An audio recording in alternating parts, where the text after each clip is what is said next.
પ્રધાનમંત્રી નરેન્દ્ર મોદી મુખ્ય સચિવોના 5મા રાષ્ટ્રીય પરિષદની કરશે અધ્યક્ષતા। પરિષદમાં દેશની માનવ મૂડી ક્ષમતા અને સમાવેશીપણાને વધારવા સંકલિત રોડમેપ વિકસાવવા ઉપર અપાશે ધ્યાન।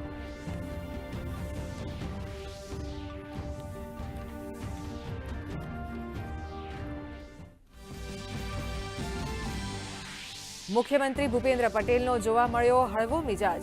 આંગણવાડીના બાળકો માટે ચાલતા મનોરંજન પ્રવાસમાં સહભાગી થઈ બાળકો પર વરસાવ્યું વડીલ સભરવાલ।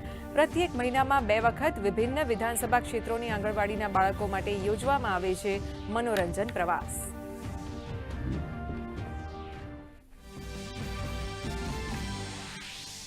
નાયબ મુખ્યમંત્રી હર્ષ સંઘવીએ સુરતના ધરતીનગર વિસ્તારમાં ખુલ્લું મૂક્યું અશ્વિની કુમાર પોલીસ સ્ટેશન। કહ્યું હીરા અને રોકડની હેરફેર કરતા વેપારીઓની સુરક્ષામાં થશે વધારો।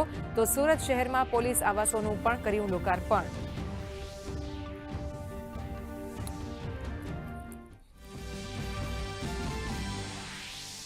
કેન્દ્રીય સંરક્ષણ મંત્રી રાજનાથ સિંહ આજે વલસાડના પ્રવાસે। ધરમપુર ખાતે આયોજિત કાર્યક્રમમાં આપી હાજરી। જૈન ધર્મના વિચારો અને આદર્શોની મહત્તાનું કર્યું વર્ણન। દેશહિત અને સમાજ હિત માટે સંસ્થા દ્વારા કરવામાં આવી રહેલ કામગીરીને પણ બિરદાવી।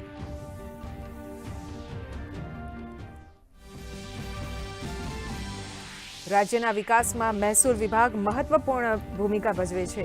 મહેસૂલી કાર્યોમાં ડિજિટાઇઝેશનને કારણે આઈઓરા પોર્ટલ પર 17 લાખથી વધુ અરજીનો કરાયો નિકાલ। વહીવટી પ્રક્રિયામાં આવી પારદર્શકતા, જેથી મહેસૂલી પ્રક્રિયા બની વધુ સરળ અને ઝડપી।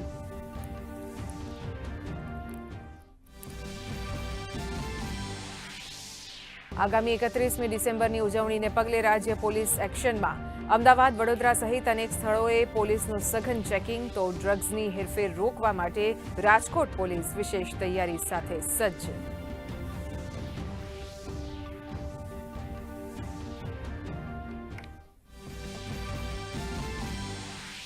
વેસ્ટર્ન ડિસ્ટર્બન્સને કારણે રાજ્યમાં જોવા મળી રહી છે બેવડી ઋતુની અસર। 11.2 ડિગ્રી લઘુત્તમ તાપમાન સાથે નલિયા સૌથી ઠંડુ શહેર। તો 7 શહેરોમાં લઘુત્તમ તાપમાન 14 ડિગ્રીથી નીચે નોંધાયું। આગામી 5 દિવસ દરમિયાન ઠંડી વધવાની શક્યતા નહિવત હોવાનું જણાવતું હવામાન વિભાગ।